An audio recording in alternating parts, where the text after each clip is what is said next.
بسم الله والحمد لله وأصلي وأسلم على رسول الله وعلى آله وصحبه أجمعين. اللهم إنا نعوذ بك من الشقاق والنفاق وسوء الأخلاق يا أرحم الراحمين. أما بعد، إخوة الإيمان، السلام عليكم ورحمة الله وبركاته.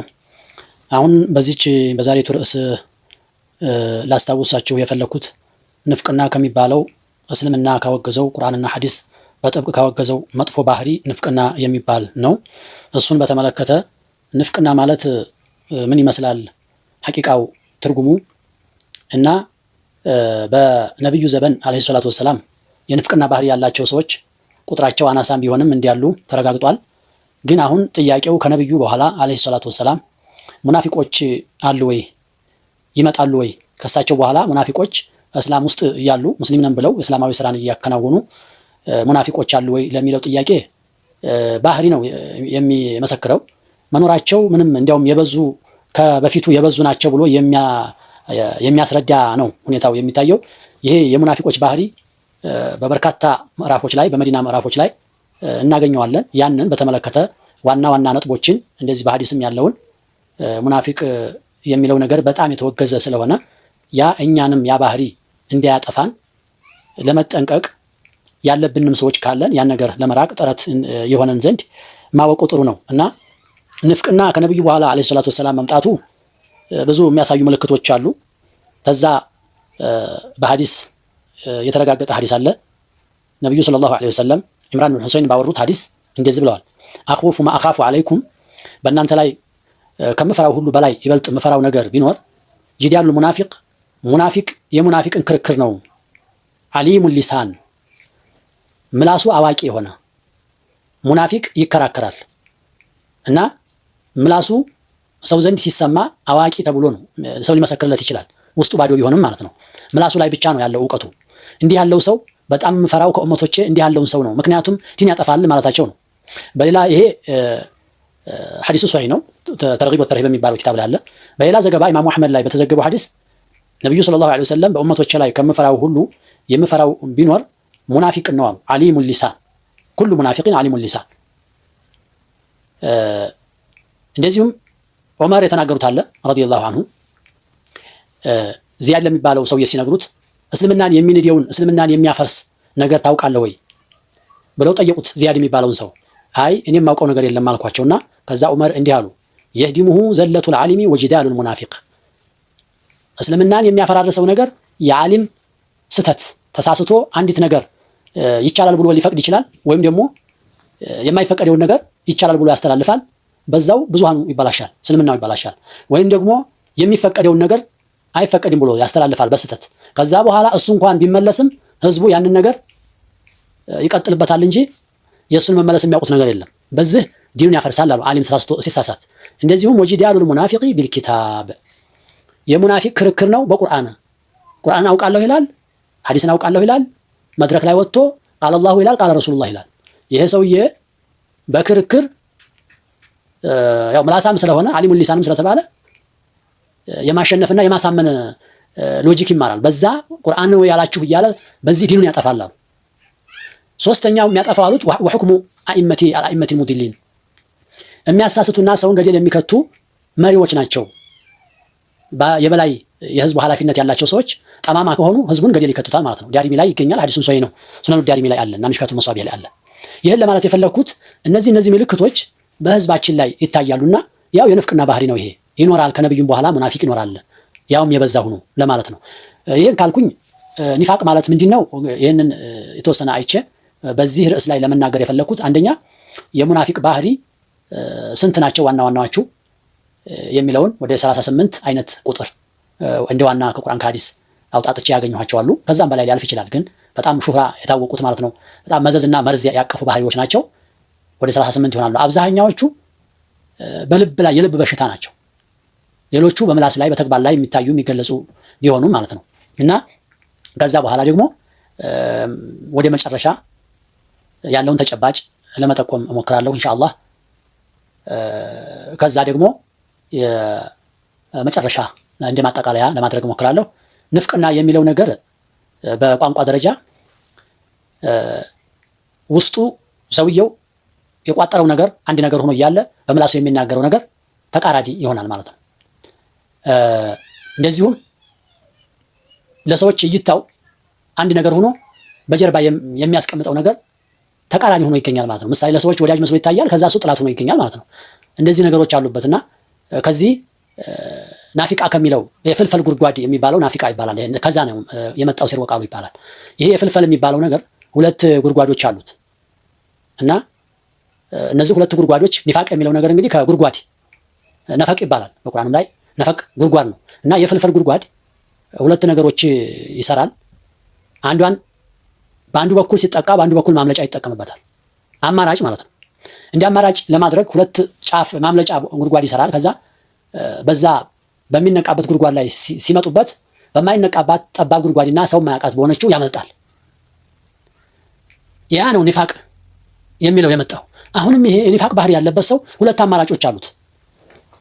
አንዱ አማራጩ በውስጡ የራሱ ሐሳብ የራሱ እምነት ይዞ ይንቀሳቀሳል። ያንን እምነት ይደብቀዋል ከሌላ። ያን ፍልፈልም ያችን የሚያመልጥባትን ጉድጓድ ይደብቃታል ማለት ነው። ይህም ሙናፊቅ በውጭ በኩል ለሰዎች ተግባሩና ቃላቱ ከሰዎች ጋራ ከጥላቶቹ ጋራ የማይቃረን ነገር ነው። እነሱን የሚመሳሰል ነገር ወዳጅ መስሎ በመታየት የእነሱን ሃይማኖት በመከተል እሱ ደግሞ ሌላ ተቃራኒ ነገር በውስጡ በመቋጠር ይንቀሳቀሳል ማለት ነው። ሁለት አማራጮች አሉት። በአንዷ ይጠነቀቃል፣ በአንዱ ደግሞ ይጠቀማል፣ የራሱን እርምጃ ይወስዳል። ስለዚህ ይሄ አደገኛው ማለት ነው። ለዚህ እርምጃውም ቅጣቱም አላህ Subhanahu Wa Ta'ala ለሙናፊቆች ያስቀመጠው ቅጣትና እርምጃ ከካፊሮች ቅጣት በላይ እንደሆነ ወደፊት እናየዋለን ኢንሻአላህ። እና ለዚህ ነው እንግዲህ እኛ በሐዲስም ወደፊት እንደምገልጽላችሁ ነብዩ ሰለላሁ ዐለይሂ ወሰለም አራት በቡኻሪ ላይ የተዘገበው 40 من كن فيه كان منافقا خالصا ብለዋል። ومن كانت فيه خصلة واحدة كان فيه خصلة شعبة من النفاق ብለዋል። የቡኻሪ ላይ የተዘገበ ሐዲስ ነው። በሙስሊም ላይ አለ። አራት ባህሪ ያለበት ሰው አሉ። የውጭውን ሲናገሩ ነው ውጫዊ እይታው ላይ አራት ባህሪ ያለበት ሰው ልክ የወጣለት ሙናፊቅ ነው አሉ። የውጭ ሙናፊቅ ማለት ነው። ውስጡ አላህ ያወቀለት ግን በውጭ ላይ የወጣለትና ሙናፊቅ ተብሎ ይባላል። አንዱ ካለችበት ደግሞ የንፍቅና አንዲ ባህሪ ያለበት እስከሚተዋት ድረስ ብለዋል። hatta ይዳ ስለዚህ ንፍቅና ለሁለት ይከፈላል ብለው ዑለሞች እንደሚከፍሉት ሙፈሲሮቹም ሌሎቹም ኢዕቲቃዲና አመሊ የሚባል ነው ንፍቅና ሲባል እና ይሄ በልብ የሚያዘው ንፍቅና በውስጡ ኩፍር ይዟል፣ በሃይማኖቱ ጥርጣሬ ይዟል። ያንን አንግቦ ይንቀሳቀሳል ማለት ነው። ይሄ ምንም አይነት ያው ካፊር ነው። ፊደርኪል አስፈሊ ሚነን ናር ከተባሉት ነው። የገሃነሙን ዋናውን የሚጋፈጡ ሰዎች ናቸው የተባለው ነው።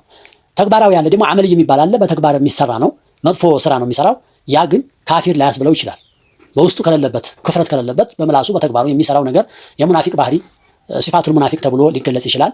ዞሮ ዞሮ ከባኢር ወንጀል ነው። እነዚህ በግልጽ በዛሂር የሚሰሩትም ነገሮች ከባኢር ወንጀል ነው እና አራት ነገር ያለበት ሙናፊቅን ኻሊስ ያሉት ነብዩ ሰለላሁ ዐለይሂ ወሰለም إذا حدث كذب وإذا أؤتمن خان وإذا وعد أخلف وإذا خاصم فجر ያሉት ነው። ምን ማለታቸው ነው? ሙናፊቅ ብዙም ጊዜ አብዛኛው ጊዜ ሲያወራ ውሸት ነው የሚያወራው። እንደገና አህዲ ገብቶ ለሰው ቃል ኪዳን የገባውን ነገር አይሞላም፣ ያፈርሳል። ሶስተኛ ለሰዎች እንዲህ አድርግላችኋለሁ ብሎ ተስፋ ገብቶ ቃል ገብቶ ያንን ቃሉን በቃሉ አይገኝም። አራተኛ በሚከራከር ሲታመን ይከዳል። ሲታመን ይከዳል፣ በእምነቱ አይገኝም። የመጨረሻው ሲከራከር ደግሞ እሱ ዛሊም መሆኑን እያወቀ የሚከራከረው ሰውዬ ሐቀኛ መሆኑን እያወቀ በውሸት በሞገደኝነት ይከራከራል ብለዋል። ይሄ ነው እንግዲህ የዛሂሩ ስራው በዚህ መልክ ነው። ግን በዋና እንግዲህ ማመልከታቸው ነው የንፍቅና ባህሪ ቁርአንና ሐዲስ ባመለከተው መሰረት በቁጥር ቢነገር የተሻለ መሆኑን ስላየሁኝ የመጀመሪያው የሙናፊቅ ባህሪ በልብ ኩፍርን ይቋጠራል ነው።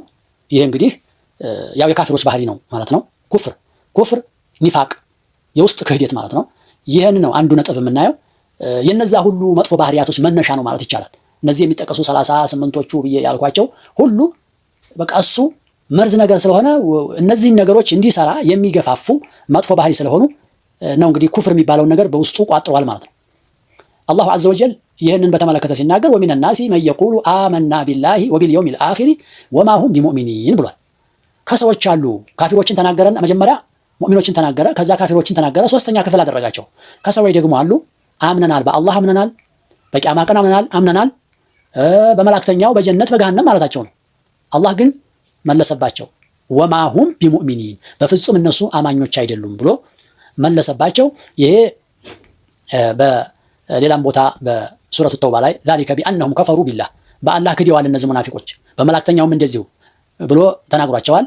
ይሄ ውሸታቸውና አማኝ ነን የሚሉት ብሏል። ወከፈሩ ባዕድ እስላሚህም ብሏቸዋል። ሰለምን ካሉ በኋላ ክደዋል ብሏቸዋል።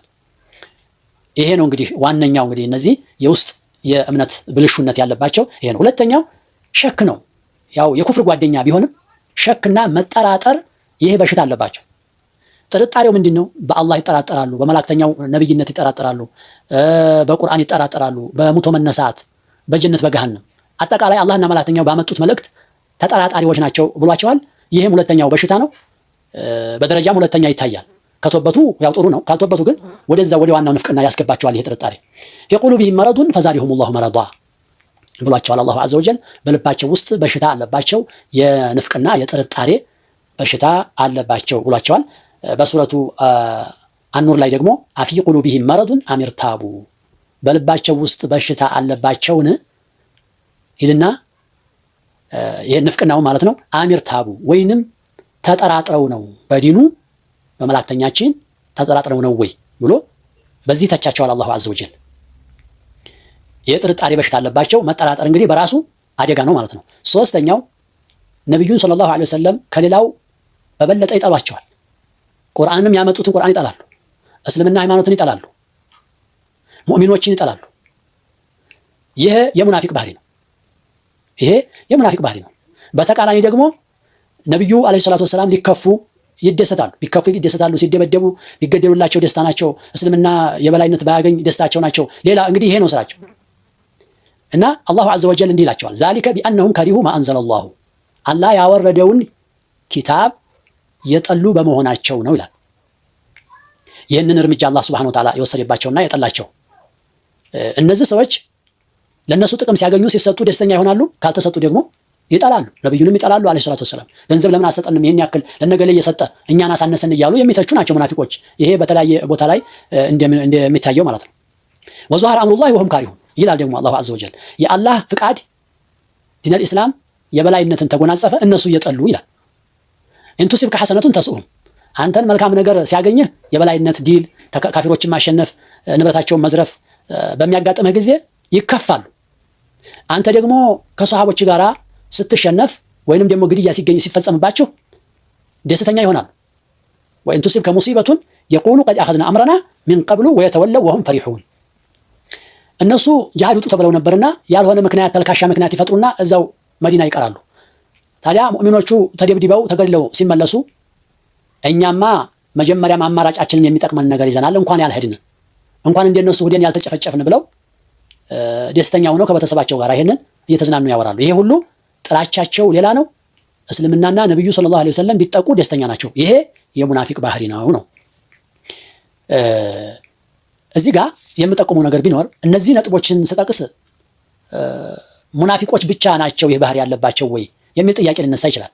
ይህ ማለት ሳይሆን ይህ አይነት ባህሪ አሁን የሚጠቀሱት ነገሮች በሁሉም ሰው ላይ ሊገኙ ይችላሉ። ለዛም ፍራቻ ነው የሙናፊቅ ባህሪ ለመጥቀስ የፈለኩት። አይሁዶች ትልቁን ጽዋ ይዘዋል። የእነዚህን ባህሪያት ነሷራዎችም ጋር ይገኛል፣ ሙሽሪኮችም ጋር ይገኛል፣ ይሄ ነገር ሙስሊሞችም ጋር ይገኛል። ግን ዋነኛው ምንጩ በቅሎ አለምልሞ አድጎ አብቦ አፍርቶ የደረጀው እነሱ ሙናፊቆች ጋር ነው። ይሄ ነገር ከነሱ እየተረጨ ነው ሌላው ላይ ይሄ ባህሪ የሚንጸባረቀው። ስለሆነ ሙናፊቆች ዋናውን ባህሪ የዚህን አላህና መላእክተኛው ያወገዙትን ባህሪያት እነሱ ተጎናጽፈውታልና እኛም የነሱን ባህሪ መሸሽ አለብን ለማለት ነው። ስለዚህ ነው እንግዲህ አሁን ይሄን ካፊሮች እውነት ነው ይጠላሉ፣ ነብዩን ይጠላሉ፣ እስልምናን ይጠላሉ። ካፊሮች ግልጽ ካፊሮች ግን የነዚህ የተለየ ነው፣ ወዳጅ ነን ብለው ነው በውስጣቸው ጥላቻውን የሚያንጸባርቁት ማለት ነው። አራተኛ ነጥብ አርያኡ ለታይታ ነው ማንኛውም ስራቸው።